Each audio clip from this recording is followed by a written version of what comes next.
भगवान शिव ने बताया कि पिता के घर में रहने वाली कुंवारी लड़की अर्थात कन्या कौन सा पाप करती है। जानना चाहती हूँ कि क्या एक पिता के घर में कुंवारी कन्या का कई अधिक समय तक रहना सही होता है या नहीं। कौन सी आयु में कन्या का विवाह करना योग्य है और विवाह के बाद पिता के घर में रहने से कौन सा पाप लगता है। हे स्वामी, आप ही जगत के सत्य और सत्य ही शिव है। शिव ही आदि और अनंत है। कृपया करें और मेरी जिज्ञासा को शांत करें, अर्थात मेरे प्रश्न का उत्तर देकर मुझे संतुष्ट करे। तब भगवान शिव अर्थात प्राणनाथ मुस्कुराते हुए बोले, हे देवी पार्वती, आज आपने जो प्रश्न किए हैं वह समस्त मानव जाति के कल्याण हेतु अत्यंत महत्वपूर्ण है। आज मैं आपको इन सारे प्रश्नों के उत्तर इस एक सच्ची घटना के माध्यम से देता हूँ। ये कथा मेरे प्रभु श्री कृष्ण के कल्पद्वापर युग की है। आप इस कथा को ध्यान से सुने। जो भी प्राणी इस कथा को ध्यान से सुने या प्रसार करता है, उनके में 100 से ज्यादा अपराध को माफ करता हूँ और मृत्यु के बाद वह प्राणी अनंत काल तक मेरे साथ कैलाश में वास कर है तक देवी पार्वती रहती है। हे प्राणनाथ है स्वामी, मैं इस कथा को ध्यान से पूरा अब से सुनूंगी और इस कथा का प्रसार प्रचार भी करूंगी। कृपया करें और इस कथा को मुझे पूरी सुनाए। तब भगवान शिव कहते हैं, हे देवी पार्वती, यह 28वां द्वापर युग की घटना है। युद्ध कर श्रेष्ठ वीरवार अग्रसेन के यहाँ जो घटना घटित होने वाली है उसी का मैं भूतकाल के रूप में वर्णन करूं। माथुर प्रदेश में मथुरा नाम की नगरी है। वहाँ अग्रसेन नाम वाले यदुवंशी राजा राज्य करते थे। वो शत्रु विजय, संपूर्ण धर्म के तत्व ज्ञान, प्रजा के लक्षण करने वाले और अति गुणवान राजा थे। मेधावी नामक राजा उग्रसेन धर्म पूर्वक राज्य का संचालन और प्रजा का पालन करते थे। उन्हें दोनों परम पवित्र विदर्भ देश में सत्य केतु नाम से प्रसिद्ध एक महापराक्रमी राजा थे। उनकी एक पुत्री थी जिसका नाम मायावती था। वह सत्य धर्म का आचरण करने वाली, अति सुंदर, गुणगान और चरित्र माँ होने के कारण दूसरी लक्ष्मी के सम्मान थी। मथुरा के राजा उग्रसेन ने उसे सुंदर नेत्रों वाली मायावती से विवाह किया। उसके स्नेह और प्रेम से मथुरा नरेश मुक्त हो गए। मायावती को वह अपने प्राणों के सम्मान प्यार करने लगे। उसे साथ के लिए बिना भोजन तक नहीं करते थे। उसके साथ खेलना कूदना की क्लास में भी राजा का समय बीतने लगा। भगवान शिव कहते हैं, हे पार्वती, मायावती के बिना उन्हें एक पल भी चैन नहीं पड़ता था। इस प्रकार से आने वाले प्रतिदिन उन दोनों पति पत्नी में प्रेम बढ़ने लगा। फिर कुछ समय के बाद भी धर्म नरेश सत्यकेतु ने अपनी पुत्री मायावती को याद किया और उसकी माँ भी उसे ना देखने के कारण बहुत दुखी थी। फिर एक दिन उन्होंने अपनी बेटी के हालचाल जानने के लिए मथुरा नरेश अग्रसेन के पास अपने दूत भेजे। उसके बाद दोस्तों भगवान शिव कहते हैं, देवी पार्वती दूधू ने वहां जाकर आदर पूर्वक राजा से कहा, महाराज विदर्भ नरेश सत्यकेतु ने अपनी बेटी और इस राज्य की महारानी के कुशल समाचार जानने हेतु हमें यहाँ भेजा है। आपको हमारा सादर प्रणाम है। अगर उनका प्रेम और स्नेह पूर्ण अनुरोध आपको स्वीकार हो तो राजकुमारी मायावती जी को उनके घर भेजने की व्यवस्था कीजिए। वह अपनी बेटी को देखना चाहते हैं। मित्रों, भगवान शिव कहते हैं, हे देवी पार्वती, राजा उधरसे ने जब दूधू की मुंह से यह बात सुनी तो वह भी परसों हो गए, क्योंकि वह भी चाहते थे कि रानी मायावती को आराम करने हेतु उनके पिता के घर जाना चाहिए तथा उन्होंने स्नेह और उदारता के कारण अपनी पत्नी मायावती को विदर्भ राजा के यहाँ भेज दिया। अर्थात मायावती अपने पिता के घर पहुँच गई। पति के भेजने पर मायावती बड़ी खुशी के साथ अपने मायके आ गई। वहां पहुंचकर उनके पिता के चरणों में प्रणाम किया। उसके पिता आने से महाराज सत्यकेतु को भी बड़ी खुशी हुई। फिर भगवान शिव कहते हैं, हे देवी पार्वती, मायावती वहां अपने पेहर में अपनी सखियों के साथ मन से मुक्त होकर प्रसन्न होकर घूमने लगी और पहले की ही भांति घर, जंगल, तालाब और राज्य में भ्रमण करने लगी, क्योंकि वह विवाह के बाद पहली बार अपने पिता के घर आई थी। पिता के घर आकर वह फिर से बालिका अर्थात कन्या की तरह है घूमने लग गई। उसके बाद कुछ दिन बीत जाने के बाद वह भूल गई कि उनका विवाह हो चुका है और उनके बर्ताव में अब लज्जा या संकोच का भाव नहीं रहा। फिर भगवान शिव कहते हैं, हे देवी पार्वती, एक दिन की बात है। रानी मायावती अपनी सहेलियों के साथ एक सुंदर पर्वत पर घूमने के लिए गई थी।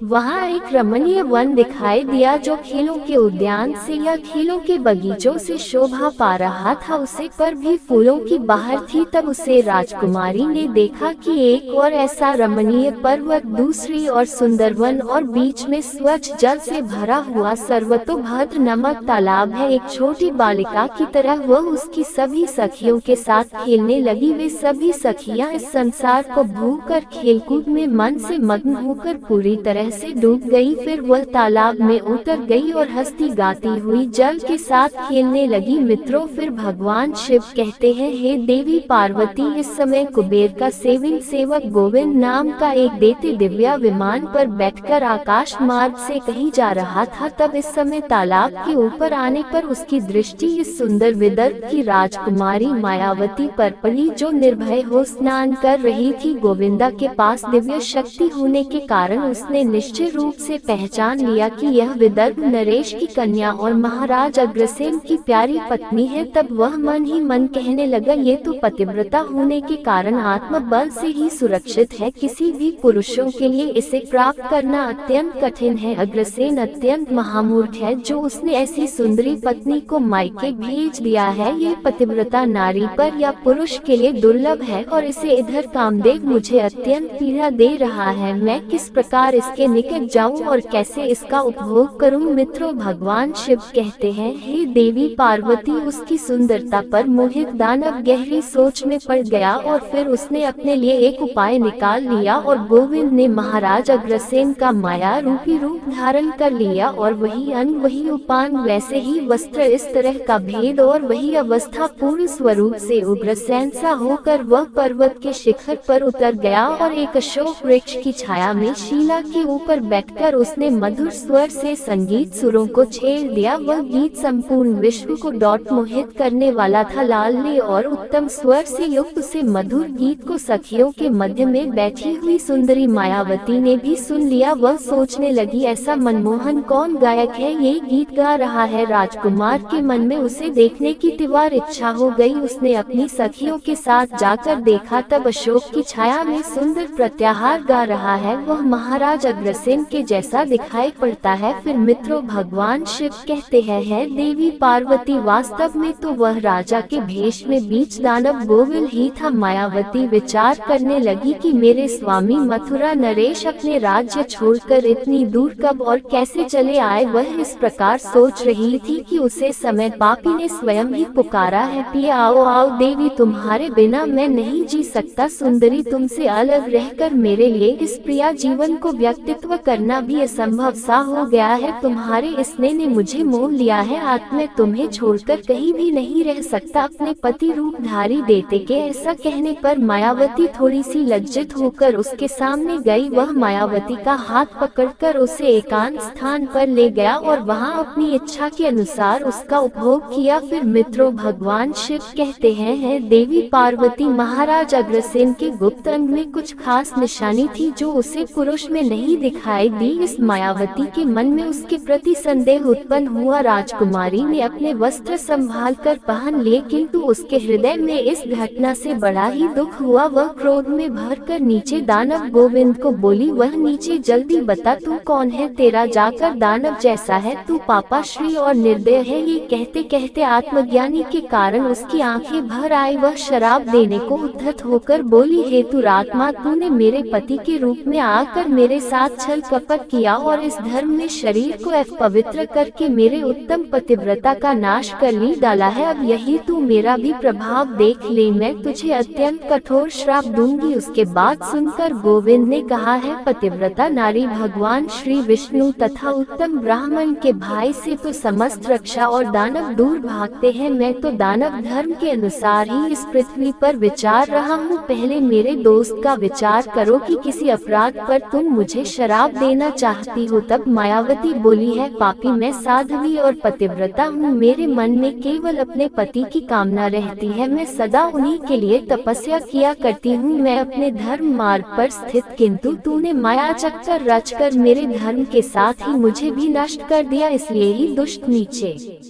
प्राणी तुझे भी मैं भस्म कर डालूंगी। तब गोविंद बोला है, राजकुमारी यदि तुम उचित समझो तो ये बात ध्यान से सुनो। मैं धर्म की ही बात कर रहा हूँ। जो स्त्री प्रतिदिन माँ वाणी और कम से अपने पति की सेवा करती है, पति से पति के संतुष्ट रहने पर स्वयं भी संतोष का अभाव करती है, पति क्रोधी होने पर भी उसे कभी नहीं छोड़ता, उसके दोषों और गुनाहों को और ध्यान नहीं दे पाती, उसके मरने पर भी परसों होती है, और जो पति के सभी कामों में आगे रहती है वही नारी पतिव्रता कही गई है। यदि स्त्री इस लोक में अपना कल्याण करना चाहती हो तो वह पतित रोजी अंग है, कोड़ी सब धर्म से रहित तथा पापी पति का भी परित्याग ना करे। जो पति को छोड़कर जाती है और दूसरे कामों में मां लगती है, वह संसार में सभी धर्म से बहिष्कृत, वह भी चरणी समझी जाती है। जो पति की अनुपस्थिति में लालच में तरह तरह के व्यंजनों का स्वाद लेती हो तथा श्रृंगार करती है, उसे मनुष्य उल्टा कहते हैं। फिर भगवान शिव कहते हैं, हे देवी पार्वती। गोविंद आगे कहता है, मुझे वेद और शास्त्रों द्वारा प्राप्त धर्म का ज्ञान है। ग्रस्त धर्म का परित्याग की पति की सेवा छोड़कर यहाँ किस लिए आए हो? तुम इतना होने के बावजूद भी अपने ही मुंह से कहती हो मैं पतिव्रता हूँ। कम से तो तू प्रतिव्रता का छोटा सा अंश भी नहीं दिखाई देता। तू डर व छोड़कर पर्वत और वन में मतवाली होकर घूमती फिरती हो, इसलिए पापिनी हो। मैं यह महान दंड देखकर तुम्हें सीधा राह पर लगाया है, अब कभी तुमसे ऐसी दृष्टि नहीं हो सकती। बताओ तो पति को छोड़कर किस लिए यहाँ आए हो? यह आभूषण तथा ये सुंदर वेशभूषा धारण करके क्यों खड़ी हुई? पापिनी बोलो ना, किस लिए और किसके लिए ये सब किया है? कहाँ है तुम्हारा पतिव्रता? दिखाओ तो मेरे सामने। व्यापारी स्त्रियों के सम्मान बर्ताव करने वाली नारी, तुम इस समय अपने पति से 400 कोस दूर हो। कहाँ है तुम? मैं पति को देवता करने का बहाव दूसरा कहीं कि तुम्हें लज्जा नहीं आती? तुम्हें तो क्या मुझे ही अपने बर्ताव पर गिरना होती है? तुम क्या मेरे सामने बोलते हो? कहाँ है तुम्हारी तपस्या का प्रभाव? कहाँ है तुम्हारा तेज और बाल? आज ही मुझे अपने बालवीर और पराक्रम दिखाओ। तब मायावती बोली, और नीचे असुर सुन, मेरे पिता ने मुझे पति के घर से बुलाया है, इसमें कहाँ पाप है? मैं कम लोग मोह तथा डर के वश में पति को छोड़कर नहीं आई हूँ। मैं यहाँ भी पति का चिंतन करती रहती हूँ। तुमने भी चल से मेरे पति का रूप धारण करके ही मुझे धोखा दिया है। तब गोविंद ने कहा, वती मेरी युक्ति युक्त बात सुनो। अंधे मनुष्य को कुछ दिखाई नहीं देता, तुम धर्म रूपी नेत्र से ही है हो, फिर कैसे मुझे यहाँ पहचान पाती? तुम्हें ज्ञात है कि तुम्हारे पति इतनी दूर कभी नहीं आ सकते, फिर भी तुमने मेरे साथ संबंध क्यों बनाए? जिस समय तुम्हारे मन में पिता के घर आने का भाव उदय हुआ, इस समय तुम पति की भावना छोड़कर उनके ध्यान से मुक्त हो गई थी। पति का निरंतर चिंतन ही नारियों के धर्म है। जब वही नष्ट हो गया तो क्यों स्वयं को पतिव्रता रहती हो? है मित्रों, भगवान शिव कहता है, जब तुम्हारा हृदय की आँख ही फूट गई तब ज्ञान नेत्र से है होने पर तुम मुझे कैसे पहचानती? गोविंद की बात सुनकर राजकुमारी मायावती जमीन पर बैठ गई। उसके हृदय में बड़ा दुख हो रहा था। गोविंद ने फिर कहा है, राजकुमारी मैं तुम्हारा उद्धार में जो अपने वीर्य की स्थापना की है, उससे तीनों लोगों को तरस पहुँचने वाला पुत्र उत्पन्न होगा। फिर भगवान शिव कहते हैं, हे देवी पार्वती। ऐसा कहकर वह दानव वहाँ से चला गया। गोविंद एक ज्ञानी दानव तो था, किंतु वह बड़ा ही दुराचारी और पाप आत्मा थी। उसके चले जाने पर मायावती अत्यंत दुखी होकर रोने लगी, जिससे रोने की आवाज सुनकर सखियां उसके पास दौड़ी आए और पूछने लगी, राजकुमारी आप रोती क्यों हो? मथुरा नरेश महाराज अग्रसेन कहाँ चले गए? मायावती ने अत्यंत दुख से रोती रोती अपने चले जाने की सारी बात बता दी। फिर उसकी सहेलियां उसके पिता के घर में ले गई। उसे समय वह दुखी से करती हुई तर कौप रही थी। सखियों ने, उसकी सहेलियों ने मायावती की माता के सामने सारी घटना सुना दी। उसे सुनते ही महारानी अपने पति के महल में गई और उनसे कन्या का अर्थात अपनी बेटी का सारा वृतांत उन्होंने कहा और सुनाया। उसे सुनकर महाराज सत्यकेतु को भी बड़ा दुख हुआ। उन्होंने सवारी और वस्त्र आदि देखकर कुछ लोगों के साथ अपनी बेटी को मथुरा में उसके पति के घर भेज दिया। धर्मात्मा राजा उग्रसेन मायावती को आए देख बहुत प्रसन्न हुई। वीरानी से बार बार कहने लगे हैं, प्रिया मैं तुम्हारे बिना जीवन